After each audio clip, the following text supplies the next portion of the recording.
আমি এখন দাঁড়িয়ে আছি স্টেডিয়াম পাড়া মহাসড়কে। এই যে দেখতে পারতেছেন, এই যে স্টেডিয়াম গেট এই পাশে, আপনারা দেখতে পারতেছেন স্টেডিয়াম পাড়ার যে কেন্দ্রীয় মসজিদ এই পাশে। তো এটা হচ্ছে হাইওয়ে ঢাকা যাওয়ার যে রাস্তা, ঢাকা রোড সামনে বাইনার মোড়।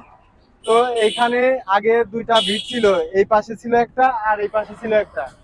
এখন কিন্তু দর্শক দেখতে পারতেছেন ভিড় কিন্তু একটাও নাই। তো আমার কথা হচ্ছে, অনেকদিন আগে রাকিব স্যার মারা গেছিল, রাত্রেবেলা মারা গেছিল, সকালবেলায় কিন্তু এখানে দুইটা ভিট হয়েছিল, কিন্তু আমরা এখন দেখতে পারতেছি একটা ভিটও নাই। আমার কথা হচ্ছে, আবার যদি কেউ মারা যায় হয়তো আবার ভিট হবে। তো আমরা এটা তো চাই না, আমরা চাই কেউ মারা যাওয়ার আগে এখানে ভিট হোক।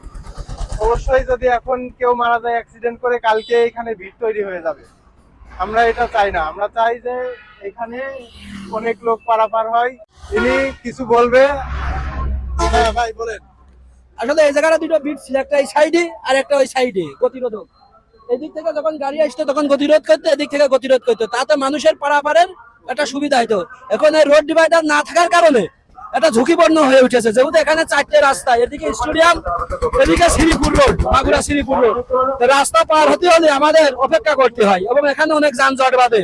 এখানে প্রতিনিয়ত দুর্ঘটনা ঘটে। এর আগেও একটা মোটরসাইকেল অ্যাক্সিডেন্ট, একটা মুরব্বী লোক মারা গেছে, ওই সময় ডিভাইডার দিছিল।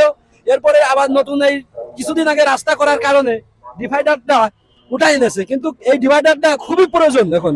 ঠিক আছে, ডিভাইডারটা না থাকলে এখন সমস্যার সম্মুখীন হচ্ছে এবং দুর্ঘটনার সম্মুখীন হচ্ছে মানুষ, অকালে প্রাণ ঝরে যাচ্ছে এই ডিভাইডার না থাকার কারণে। এখানে খুব অতি দ্রুত একটা ডিভাইডার দরকার।